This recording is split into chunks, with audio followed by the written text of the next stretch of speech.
Okay, I messed up first time around, so let's try this again.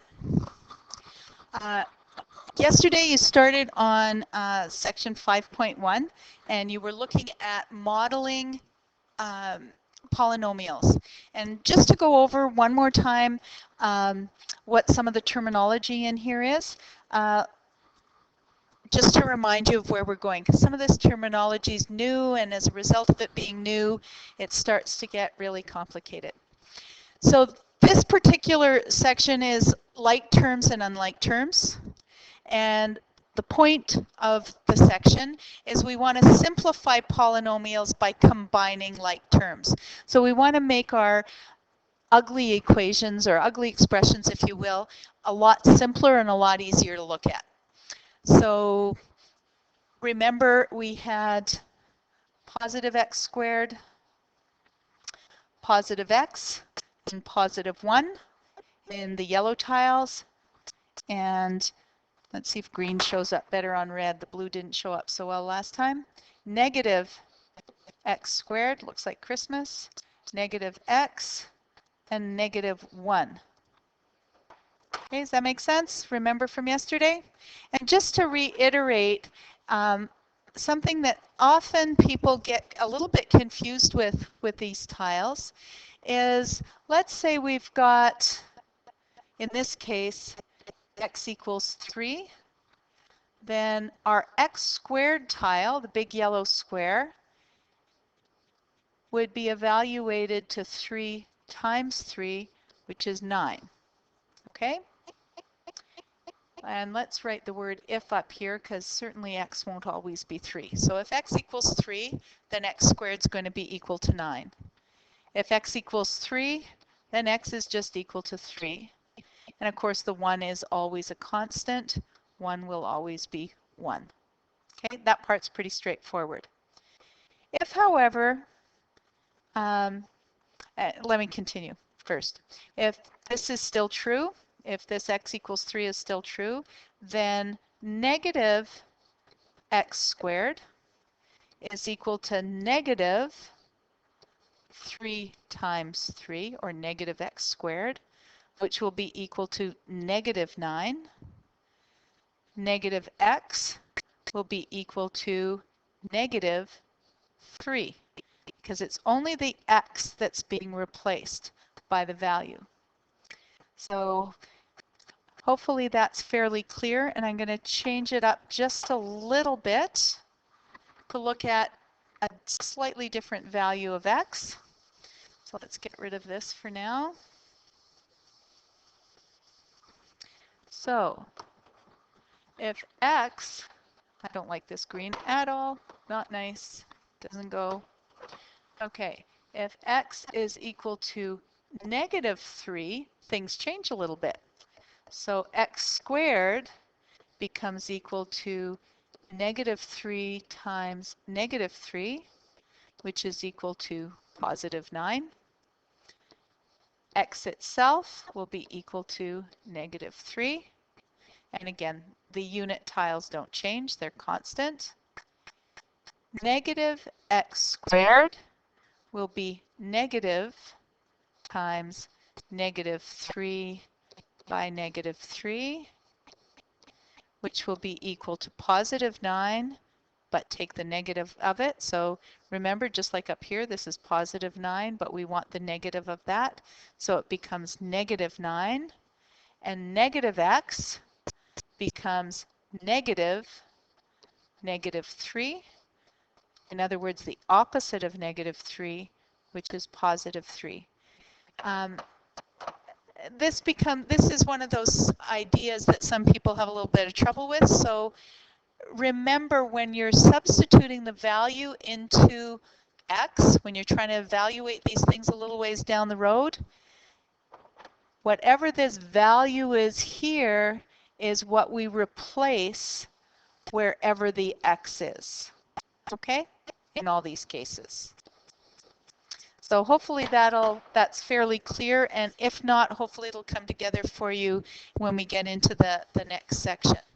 Okay, so let's move along a little bit into the text itself. Whoops, wrong page.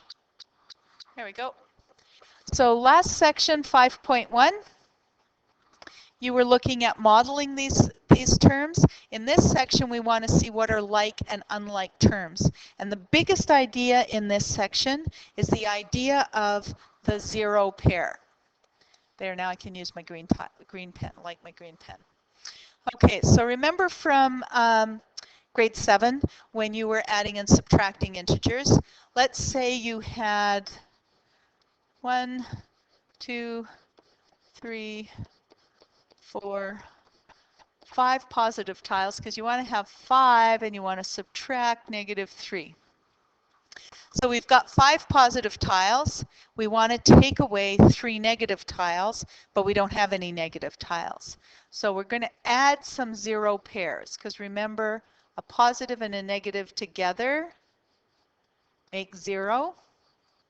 And you can add as many zeros to this as you want because it's not like whoops, that's supposed to be a negative. It's not adding them to the end of the number, it's actually adding +0, +0, +0. Okay, so we've got some zeros that we added to the end of this.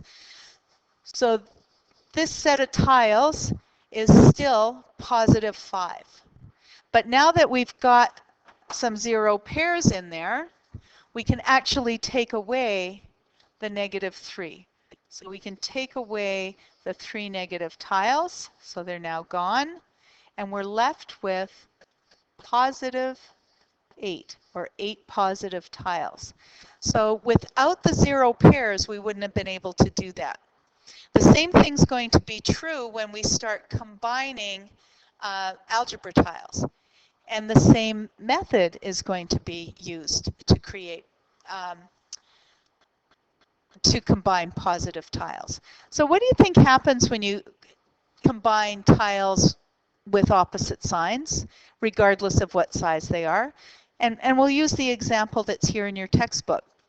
And if you're not 100% sure, a good way to maybe think about this is to pick a value for x and see if we can figure out what this polynomial actually would be as some number. It won't be the exact number because it's just an expression. And see if we can see what happens to those tiles. So let's let x equal 3. My favorite number for using with this kind of stuff because it's easy to see what's going on. So this would be 3 squared plus 3 squared minus 3 squared minus 2 times 3 plus 4. Or another way we could have written that, we could get rid of this, minus 3 squared, 2 times 3 squared, right? Because you've got 2 tiles, 2 tiles, 2 times 3 squared, subtract 3 squared, or if, like I said before, if it makes more sense to you, and let's do it the other way so you can see it again. So 2 times 3 squared plus -1 times 3 squared, or -1, negative x. Remember, it's negative x, so minus 3 squared plus -2, sorry, not -2, well, 2 times -3. No, I don't want to do it that way either. Let's do it the other way. It's kind of hard to do this and keep it all together. So it's actually -2 times 3, because you've got -2 tiles or 2 negative tiles, same idea, plus 4. Okay, so far so good. If you're going to take away one of these, you may as well not add it in the first place, is the whole idea. So these two end up being a zero pair, and you can get rid of them, right? So you'd be left with x squared minus 2x plus 4. So in our case, these numbers would be 3 squared minus 2 times 3 plus 4. Okay, and what's this end up being? 9 minus 6 plus 4. So this is going to be 3 plus 4, which is 7. Over here, what do we have? Well, 3 times 3 is 9, so we'd have 18. 2 times 9 is 18, plus negative 9, plus negative 6, plus 4. 18, so these are all additions. So remember, when you add in order from left to right. So 18 minus 9 is 9, plus negative 6, plus 4. Looks an awful lot like that. And this ends up being 3 plus 4, so this is 7. So they're the same thing. So getting rid of that 0 pair gives you the answer that we're looking for. Okay, I'm going to stop this audio at this time, because otherwise it's going to get way too long, and I'll do a part 2, so you don't have to do it all in one step. See you in part 2.